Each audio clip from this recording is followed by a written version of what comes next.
കണ്ണൂർ കരിയാട് അഭയ dialysis കേന്ദ്രത്തിനെതിരെ പ്രത്യക്ഷ സമരം ആരംഭിച്ച് പ്രദേശവാസികൾ. ഡയാലിസിസ് കേന്ദ്രത്തിൽ നിന്നുള്ള മലിനജലം സംസ്കരിക്കാത്തത് കിണറുകൾ മലിനമാക്കുന്നുവെന്നാരോപിച്ചാണ് പ്രതിഷേധം. മലിനീകരണ നിയന്ത്രണ ബോർഡിന്റെ പരിശോധനയിൽ വെള്ളത്തിൽ കൂടിയ അളവിൽ മലിനീകരണം സ്ഥിരീകരിച്ചിരുന്നു. എന്നാൽ അടിസ്ഥാനരഹിതമായ ആരോപണമെന്നാണ് അഭയ ഭാരവാഹികളുടെ പ്രതികരണം.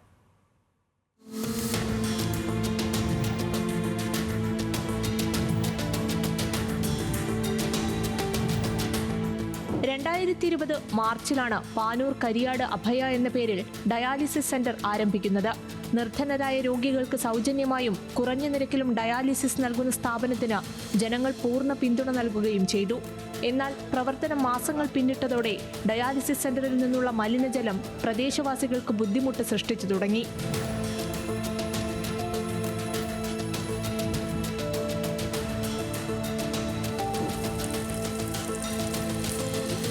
പരമാവധി ഡയാലിസിസ് രോഗികളെ മനസ്സിൽ കണ്ടിട്ട് തന്നെയാണ് നമ്മൾ ക്ഷമിച്ച് ഇത്രത്തോളം. കാരണം അവർ അൾട്രാ ഫിൽട്രേഷൻ വെച്ചു, അത് പ്രവർത്തനക്ഷമമല്ല. വീണ്ടും പറഞ്ഞു ആറോ വെക്കുമെന്ന് പറഞ്ഞ് അത് ഇതുവരെ വെച്ചിട്ടില്ല.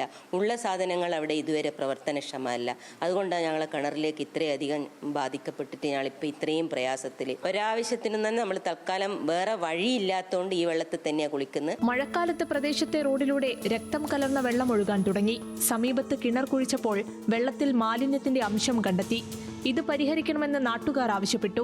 ഇതിന് പരിഹാരമുണ്ടായില്ലെന്ന് മാത്രമല്ല, പ്രത്യേക പൈപ്പ് സ്ഥാപിച്ച് മലിനജലം തോട്ടിലേക്ക് ഒഴുക്കിയെന്നും ഈ തോടിന് തൊട്ടരികിലെ 800ഓളം കുട്ടികൾ പഠിക്കുന്ന സ്കൂളിലെ കിണറിനെ ബാധിക്കുമെന്നത് പരിഗണിച്ചില്ലെന്നും നാട്ടുകാർ പറയുന്നു. ഇവിടെ ഒരു കിണർ കുഴിച്ചിട്ടുണ്ടായിരുന്നു. നമ്മളതിന് ഇവിടുന്ന് ഒരു 200 മീറ്റർ മാറിയിട്ട് ആ കിണറിൽ വെള്ളം എടുക്കുന്നതോടൊപ്പം വേറൊരു പൈപ്പും കൂടി ഇട്ടിട്ട് ഇവിടുത്തെ വേസ്റ്റ് വെള്ളം ഒരു നമ്മൾ 100 കുട്ടികൾ പഠിക്കുന്ന സ്ഥാപനമുണ്ട്, അതിൻ്റെ 100 മീറ്റർ മാറിയിട്ട് തോട്ടിൽ ഗോപ്യമായിട്ട് ഒഴുക്കി. അപ്പം തന്നെ നമുക്ക് ഇവരെ ഉദ്ദേശശുദ്ധി, സേവനമുഖം എല്ലാം അവിടെ വ്യക്തമായിരുന്നു.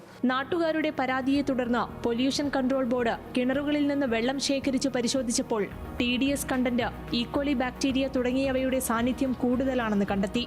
വെള്ളം ഒട്ടും ഉപയോഗിക്കാനാവാതെ വന്നതോടെ ദൂരസ്ഥലങ്ങളിൽ നിന്ന് ചുമന്നുകൊണ്ടുവന്നും മിനറൽ വാട്ടർ വാങ്ങിയും ഉപയോഗിക്കേണ്ട ദുർഗതിയായി. 4 വീടുകളിൽ നിന്ന് ആളുകൾ ഒഴിഞ്ഞുപോയി. നിർമ്മാണം പാതി വഴിയിലായ വീട് പോലും ഉപേക്ഷിക്കപ്പെട്ടു. ഇപ്പം നോക്കുമ്പോൾ ക്ലോസറ്റും മറ്റേ നമ്മളെ സിങ്ക് ഉണ്ടല്ലോ, പാത്രം കഴുകുന്ന സിങ്കെല്ലാം ഇങ്ങനെ മദ്രാസിലുള്ള പോലെ തുരുമ്പ് പിടിച്ചിട്ട് ആകുന്നുണ്ട്. അയണെല്ലാം കൂടുതലുള്ളതുകൊണ്ട് എന്നാ പറയുന്നത്. അതുകൊണ്ട് കുട്ടികളെല്ലാം പറയുന്നു അങ്ങനെ പോയി താമസിച്ചാൽ പിന്നെ കുളിക്കണ്ടേ. എൻവിയോൺമെന്റൽ എഞ്ചിനീയറുടെ നേതൃത്വത്തിൽ നടത്തിയ പരിശോധനയിൽ സെപ്റ്റിക് ടാങ്കിൽ സോക്പിറ്റില്ല, മലിനജലം കിണറിലേക്ക് ഒഴുക്കിവിട്ടു, RO ട്രീറ്റ്മെന്റിന് ശേഷം ബാക്ക് വാട്ടർ സ്വന്തം കിണറിലേക്ക് തന്നെ തുറന്നുവിട്ടു തുടങ്ങിയ ഗുരുതര പിഴവുകൾ കണ്ടെത്തിയിരുന്നു. 32 രോഗികൾ ഡയാലിസിസ് ചെയ്യാൻ ആശ്രയിക്കുന്ന സ്ഥാപനമെന്ന നിലയിൽ പരമാവധി സഹിച്ചെന്നും ഇനി പറ്റില്ലെന്നും പ്രദേശവാസികൾ പറയുന്നു. പൊല്യൂഷൻ കൺട്രോൾ ബോർഡിൻ്റെതാണ് ഏറ്റവും അവസാനമായിട്ടുള്ള റിപ്പോർട്ട്. അതിൽ അവർ ഒടുവിലായിട്ടെടുത്തത് 5 വീടുകളിലെ വെള്ളം ശേഖരിച്ച് അവർ ഡിപ്പാർട്ട്മെൻറ്റ് മുഖേന പരിശോധിച്ചിട്ട്, അതായത് ഉന്നത ഓഫീസർമാരാണ് അതിൻ്റെ കൈകാര്യം ചെയ്തത്. അപ്പം അതിൻ്റെ റിസൾട്ട് നോക്കുമ്പോൾ ഒരു ശുദ്ധജലം ലഭിക്കുന്ന കിണറിലും മറ്റ് ഇത് ബാധിച്ച കിണറിലെ വെള്ളമായിരുന്നു എടുത്തത്. പക്ഷെ അവർ മൊത്തം പരിശോധിച്ച് നോക്കുമ്പോൾ എല്ലാ കിണറിലും ഇതുണ്ടെന്നാണ് പറയുന്നത്. 2023 മുതൽ സ്ഥാപനത്തിന് പാനൂർ നഗരസഭ ലൈസൻസ് പുതുക്കി നൽകിയിട്ടില്ല. ഇത് സാങ്കേതിക പ്രശ്നമാണെന്നും മലിനജലവുമായി ബന്ധപ്പെട്ട് ഉയരുന്നത് അടിസ്ഥാനമില്ലാത്ത ആരോപണമാണെന്നുമാണ് അഭയ ചെയർമാൻ PK രാജന്റെ വാദം. ഈ ഡയാലിസിസ് സെന്ററുമായി ബന്ധപ്പെട്ട വിഷയത്തിൽ എന്താണ് നിങ്ങളുടെ ഒരു ഭാഗം എന്താണ്? ഇതിന്റെ അകത്ത് ഇപ്പൊ ഇവര് പറയുന്നത് വീടുകളിലെ വെള്ളം മലിനമാകുന്നു, അതുകൊണ്ട് ഇതിന്റെ പ്രവർത്തനം കൃത്യമായി നടക്കുന്നില്ല എന്നാണ്. എന്താണ് ഇതിന്റെ ഭാരവാഹി എന്ന നിലയിൽ പറയാനുള്ളത്? ഭാരവാഹി എന്ന നമ്മൾ 2000 തുടങ്ങിയ പോലെ തന്നെ അതിന്റെ ST സംവിധാനങ്ങൾ ഒരുക്കിയിട്ടുണ്ട്.